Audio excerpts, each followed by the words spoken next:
بسم اللہ الرحمن الرحیم الحمد للہ رب العالمین والصلاة والسلام علی اشرف المرسلین نبینا و سیدنا محمد وعلی آلہ و اصحابہ اجمعین۔ ناظرین السلام علیکم۔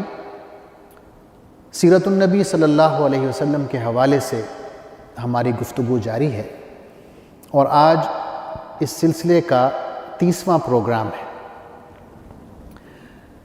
پچھلے پروگرام میں عرض کر رہا تھا کہ غزوہ احد کے بعد جو اہم ترین غزوہ ہے وہ غزوہ خندق ہے، جو سن 5 ہجری میں لڑی گئی، اور غزوہ احد جیسا کہ میں نے عرض کیا سن 3 ہجری میں لڑی گئی۔ تو ان دونوں غزوات کے درمیان جو 2 سال کا عرصہ ہے اس میں بہت سی فوجی مہمات بھیجی گئیں، اس میں اہم واقعات ہوئے، ان کا ہم مختصراً ذکر کریں گے۔ سب سے پہلے یہ ذہن میں رہے کہ غزوہ احد میں صحابہ کرام کی ایک کثیر تعداد شہید ہوتی ہے، تو اس سے مسلمانوں کا جو رعب ہے اور دبدبہ ہے وہ دیگر عرب قبائل میں کچھ کم پڑ جاتا ہے، اور بہت سے قبائل جو ہیں وہ مدینہ کی اسلامی ریاست پر حملہ کرنے کی تیاریاں شروع کرتے ہیں۔ نہ صرف یہ بلکہ مدینہ کے اندر جو یہودی ہیں اور جو منافق ہیں وہ بھی سازشوں میں مصروف ہو جاتے ہیں۔ غزوہ احد کے بعد جو سب سے پہلی فوجی مہم ہے وہ حضرت ابو سلمہ رضی اللہ عنہ کی ہے۔ ہوا یوں کہ نجد کی طرف ایک قبیلہ ہے بنو اسد، اس کا سردار ہے طلیحہ بن خویلد اسدی۔ اس نے مدینہ پر حملے کی تیاری شروع کی، تو حضور صلی اللہ علیہ وسلم نے حضرت ابو سلمہ کو 150 صحابہ کے ساتھ روانہ کیا۔ ابو سلمہ رضی اللہ عنہ گو کہ زخمی تھے، غزوہ احد میں آپ زخمی ہو گئے تھے، لیکن اس کے باوجود آپ جاتے ہیں، بنو اسد پر حملہ کرتے ہیں، اور بنو اسد جو ہیں بھاگ جاتے ہیں اور آپ مال غنیمت لے کے واپس آتے ہیں۔ یہ ہجرت کے 4تھے سال کا آغاز ہے، محرم کا مہینہ ہے، اور سن 4 ہجری ہے جس میں یہ فوجی مہم جو ہے حضرت ابو سلمہ رضی اللہ عنہ کی یہ بھیجی جاتی ہے۔ اگلے مہینے میں، صفر کے مہینے میں، سن 4 ہجری میں 2 بہت ہی افسوسناک واقعے ہوتے ہیں۔ پہلا واقعہ ہے اسے واقعہ رجیع کہا جاتا ہے، دوسرا واقعہ جو ہے اسے واقعہ بئر معونہ کہا جاتا ہے۔ رجیع کا جو واقعہ ہے اس میں یہ ہوا کہ 2 قبیلے ہیں، ایک ہے قبیلہ عزل اور دوسرا ہے قبیلہ قارہ۔ ان 2 قبائل سے چند لوگ آتے ہیں مدینہ اور حضور صلی اللہ علیہ وسلم سے کہتے ہیں کہ ہمیں کچھ لوگ دیے جائیں جو ہمارے ساتھ جائیں، اور ہمارے جو یہ 2 قبیلے ہیں اس میں بہت سے لوگ ہیں جو اسلام میں دلچسپی لے رہے ہیں، تو ہم چاہتے ہیں کہ آپ کچھ لوگوں کو بھیجیں، یہ آئیں اور دین ہمیں سکھائیں تاکہ سارے کے سارے لوگ مسلمان ہو جائیں۔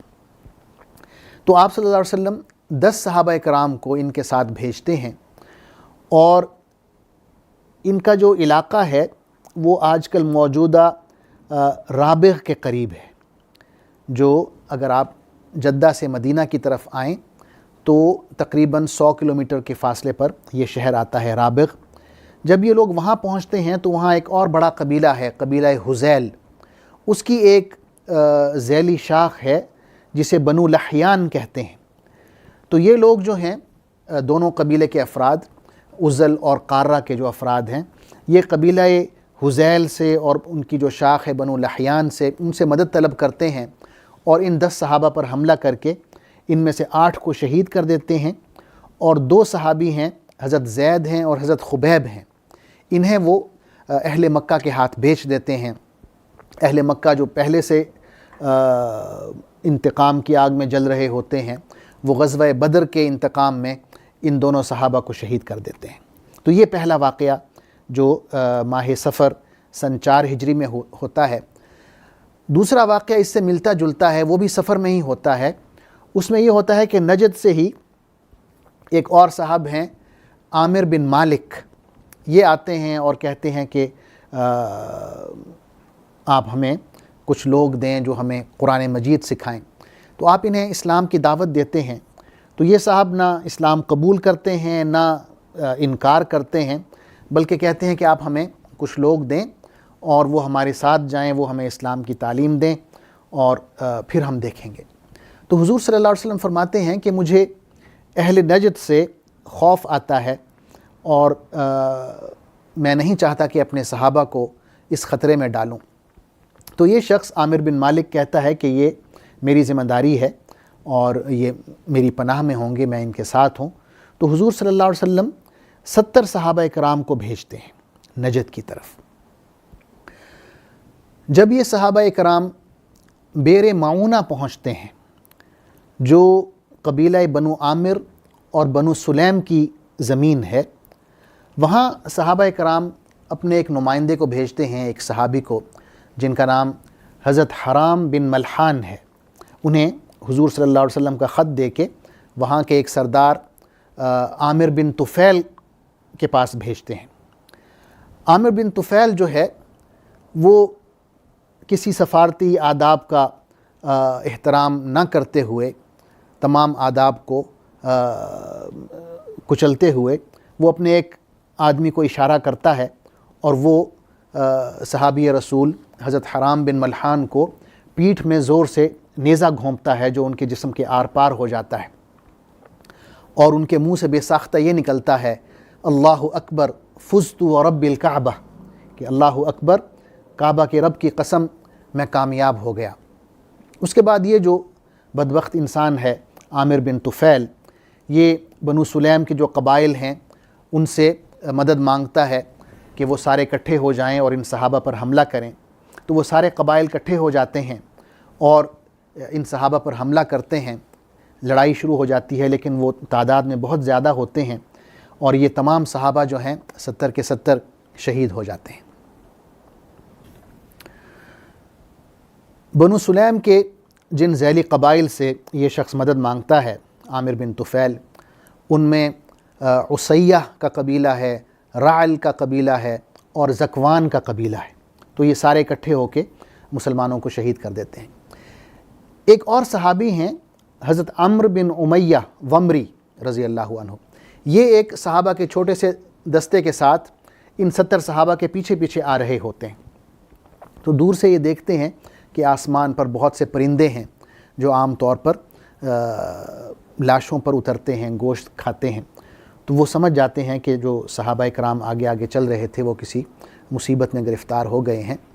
تو ابھی وہ جا ہی رہے ہوتے ہیں کہ ان پر بھی حملہ ہو جاتا ہے، اور ان میں بھی جتنے بھی صحابہ ہوتے ہیں 8 یا 10 وہ بھی شہید ہو جاتے ہیں۔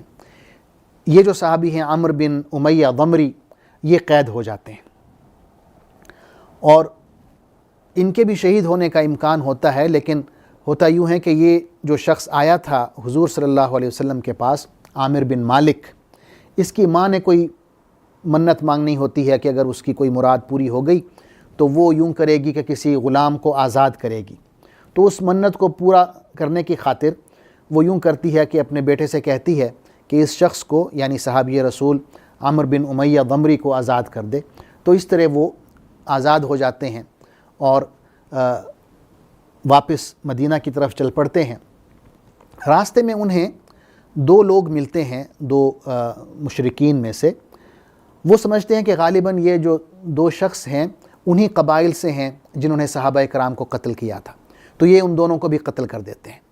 بعد میں پتہ چلتا ہے کہ ان کا ان قبائل سے کوئی تعلق نہیں تھا، بلکہ یہ کسی ایسے قبیلے سے تعلق رکھتے تھے جن کا حضور صلی اللہ علیہ وسلم کے ساتھ امن کا معاہدہ تھا۔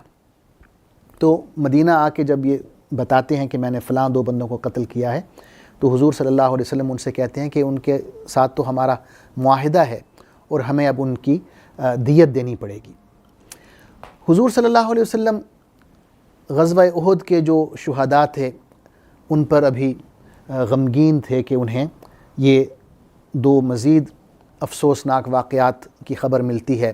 واقعہ رجی میں 10 صحابہ شہید ہو جاتے ہیں، واقعہ بئر معونہ میں 70 صحابہ شہید ہو جاتے ہیں، اور اس کے بعد جو حضرت عمرو بن امیہ کا دستہ تھا وہ بھی شہید ہو جاتا ہے۔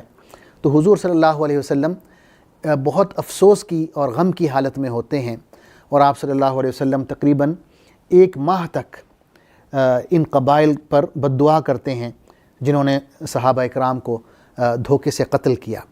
یہ 3 قبائل ہیں، 3-4 قبائل ہیں، عصیہ ہے، رعل ہے، ذکوان ہے اور بنو لحیان ہے، جنہوں نے صحابہ کی جو پہلی جماعت تھی جن میں 10 صحابہ تھے ان کو قتل کیا۔ حضور صلی اللہ علیہ وسلم فجر کی نماز میں دعائے قنوت پڑھتے اور اسی کے دوران ان قبائل پر بد دعا کرتے۔ یہ جو حالات میں بیان کر رہا ہوں یہ ایسے نازک حالات تھے اور ایسے غمگین حالات تھے کہ ان سے جو مدینہ کے اندرونی دشمن تھے، منافقین تھے اور یہود تھے، انہیں بھی سازشیں کرنے کا موقع ملا۔ جیسا کہ میں نے عرض کیا کہ یہ جو صحابی رسول ہیں حضرت عمرو بن امیہ ضمری، انہوں نے غلطی سے 2 لوگوں کو قتل کر دیا جن کے ساتھ امن کا معاہدہ تھا۔ تو دستور مدینہ کے مطابق یہ طے ہوا تھا کہ اگر کوئی شخص ناحق قتل ہو جاتا ہے تو اس کی جو دیت ہے اس کی ادائیگی میں مدینہ کے تمام لوگ شامل ہوں گے، تمام گروہ شامل ہوں گے، مسلمان بھی شامل ہوں گے، یہودی بھی شامل ہوں گے۔ تو حضور صلی اللہ علیہ وسلم قبیلہ بنو نذیر کے پاس جاتے ہیں جو ایک یہودی قبیلہ ہے کہ وہاں ان کا جو حصہ بنتا ہے اس دیت میں وہ حصہ ان سے لیں۔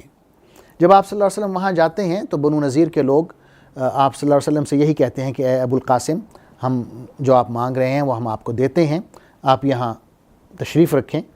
تو حضور صلی اللہ علیہ وسلم چند صحابہ کے ساتھ ہیں جن میں حضرت ابو بکر صدیق بھی ہیں، حضرت عمر بھی ساتھ ہیں، تو آپ ایک دیوار کے سائے میں بیٹھ جاتے ہیں اور انتظار کرنے لگتے ہیں۔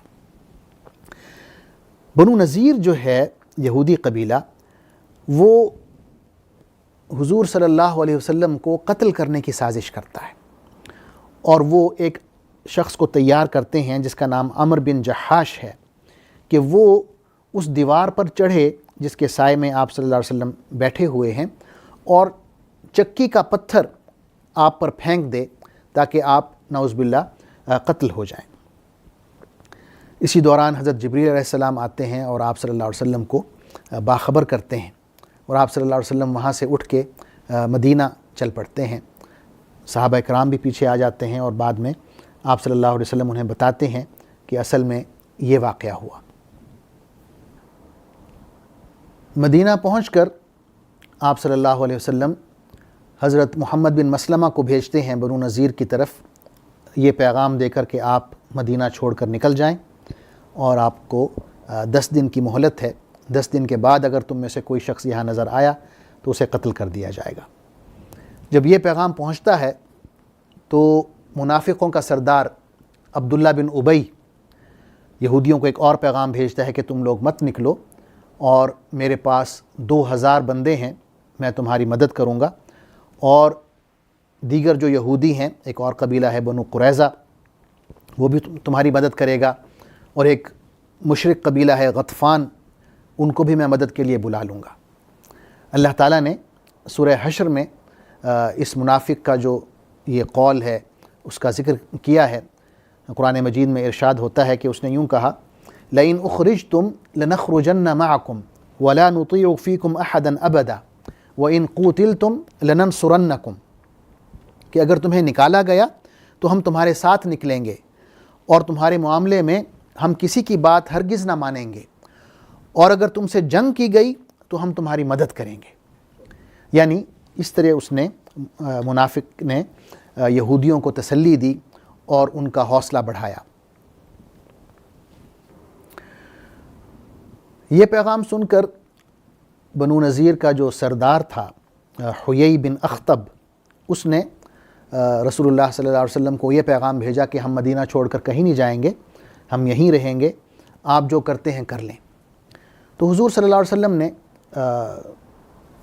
صحابہ کرام کے ساتھ بنو نذیر کا محاصرہ کر لیا، اور یہ محاصرہ تقریباً 15 دن جاری رہا۔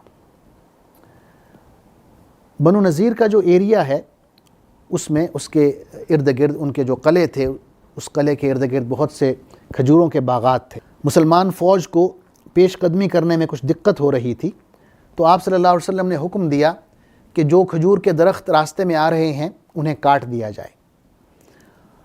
بنو نذیر نے اسے ایک پروپیگنڈا کے طور پر استعمال کیا کہ محمد اور ان کے ساتھی جو ہیں پھلدار درختوں کو کاٹ رہے ہیں اور زمین میں فساد پھیلا رہے ہیں۔ تو اللہ تعالیٰ نے سورہ حشر میں ایک اور آیت نازل کی کہ آپ یہ جو کر رہے ہیں، درخت کاٹ رہے ہیں، یہ اللہ کے حکم سے ہے، تو اس میں آپ گھبرائیں نہیں۔ آیت نازل ہوئی ما قطعتم من لینۃ او ترکتموها قائمۃ علی اصولها فباذن اللہ، کہ تم لوگوں نے کھجوروں کے جو درخت کاٹے یا جن کو اپنی جڑوں پر کھڑا رہنے دیا، یہ سب اللہ ہی کے اذن سے ہے۔ یعنی مسلمانوں کو اور مسلمان فوج کو تسلی دی جا رہی تھی اس آیت میں۔ 15 دن محاصرے کے بعد بنو نذیر شکست تسلیم کر لیتے ہیں اور اپنے آپ کو رسول اللہ صلی اللہ علیہ وسلم کے حوالے کر دیتے ہیں۔ آپ صلی اللہ علیہ وسلم حکم دیتے ہیں کہ مدینہ فوراً چھوڑ دیں، اور یہ کہ ساتھ میں اپنا ذاتی سامان لے کر جا سکتے ہیں، اسلحہ لے کر نہیں جا سکتے۔ تو یہ جو پورا قبیلہ ہے بنو نذیر کے یہودیوں کا، یہ مدینہ سے نکل جاتا ہے اور خیبر میں جا کے وہاں جہاں پہلے سے بھی یہودی آباد ہیں ان کے ساتھ جا کر رہنے لگتا ہے۔ تو اس طرح مدینہ سے ایک بہت بڑا فتنہ بنو نذیر کی شکل میں جو موجود تھا وہ ختم ہوتا ہے۔ یہ غزوہ جو ہے، غزوہ بنو نذیر، ربیع الاول کے مہینے میں سن 4 ہجری میں ہوا، اور انگریزی حساب سے اگست کا مہینہ سن 625 عیسوی بنتا ہے۔ اور اللہ تعالیٰ نے سورہ حشر میں بہت سی آیات نازل کی ہیں اس غزوہ کے بارے میں، اور اس میں احکام فے بیان کیے ہیں۔ فے سے مراد وہ مال غنیمت ہوتا ہے جو بغیر جنگ کے مسلمانوں کے ہاتھ میں آتا ہے کہ اسے کس طرح تقسیم کیا جائے۔ اسی طرح اللہ تعالیٰ نے صحابہ کرام کی تعریف فرمائی ہے اس صورت میں، اور منافقوں کی جو سازشیں تھیں انہیں بے نقاب کیا ہے، اور یہ بھی بتایا ہے کہ دشمن کے علاقے میں اگر پیش قدمی کرنے میں رکاوٹ ہو رہی ہو تو راستے میں اگر درخت آتے ہیں، بے شک وہ پھلدار ہی درخت کیوں نہ ہوں، تو آپ انہیں کاٹ سکتے ہیں۔ اس کا فساد فی الارض سے کوئی تعلق نہیں ہے۔ غزوہ بنو نذیر کے بعد مسلمانوں کا رعب اور دبدبہ قدر بحال ہوتا ہے۔ مدینہ کے جو منافقین ہیں اور یہود ہیں انہیں بھی لگام ڈالی جاتی ہے اور ایک امن کی کیفیت پیدا ہوتی ہے، اور حضور صلی اللہ علیہ وسلم ارادہ فرماتے ہیں کہ نجد کے قبائل، خاص طور پر وہ جنہوں نے دھوکے سے مسلمانوں کو شہید کیا تھا، ان کی سرکوبی کی جائے۔ تو غزوہ نجد کا آغاز ہوتا ہے، جس میں قبائل ہیں، بنو محارب ہیں، بنو ثعلبہ ہیں، غطفان کے قبائل ہیں اور ان کے ذیلی قبائل ہیں۔ ان پر حملے کیے جاتے ہیں، انہیں منتشر کیا جاتا ہے، اور ان کے دلوں میں رعب پیدا ہوتا ہے۔ ان حملوں سے یہ جو قبائل ہیں، ان میں زیادہ تر بدو قبائل ہیں، یہ منتشر ہوتے ہیں، بھاگ جاتے ہیں، اور ان کا جو آپس کا اتحاد ہے وہ پارا پارا ہو جاتا ہے۔ غزوہ احد کی طرف اگر ہم واپس جائیں تو آپ کو یاد ہوگا کہ غزوہ احد کے اختتام پہ ابو سفیان نے چیلنج کیا تھا کہ اگلے سال ہم دوبارہ ملیں گے بدر کے مقام پر۔ تو اس چیلنج کو 1 سال ہونے والا تھا، تو حضور صلی اللہ علیہ وسلم 1500 صحابہ کو لے کے شعبان سن 4 ہجری میں بدر کی طرف روانہ ہوتے ہیں، اور ادھر سے ابو سفیان 2000 کا لشکر لے کر مکہ سے روانہ ہوتے ہیں۔ مسلمان فوج میں صرف 10 گھڑ سوار ہیں اور کفار کی فوج میں 50 گھڑ سوار ہیں۔ حضور صلی اللہ علیہ وسلم فوج کا جو جھنڈا ہے وہ حضرت علی رضی اللہ عنہ کے ہاتھ میں دیتے ہیں، اور آپ بدر پہنچ جاتے ہیں۔ دوسری طرف ابو سفیان ابھی تقریباً ایک دن کا ہی سفر طے کرتے ہیں مکہ سے باہر کہ ان کے دل میں ایک رعب طاری ہو جاتا ہے اور وہ بہانے ڈھونڈنے لگتے ہیں کہ کس طرح مکہ واپس چلا جائے۔ تو آخر میں وہ یہ کہتے ہیں کہ اس سال بارشیں بہت کم ہوئی ہیں اور میرے خیال میں اس سال ہمیں جنگ نہیں لڑنی چاہیے، لہٰذا میں واپس جا رہا ہوں۔ یہ کہہ کے وہ مکہ واپس چل پڑتے ہیں۔ تو ظاہر ہے وہ قائد ہوتے ہیں تو ان کی فوج بھی واپس چلی جاتی ہے۔ حضور صلی اللہ علیہ وسلم 8 دن بدر میں قیام کرتے ہیں اور جب قریش کی فوج نہیں آتی تو آپ مدینہ واپس تشریف لے آتے ہیں۔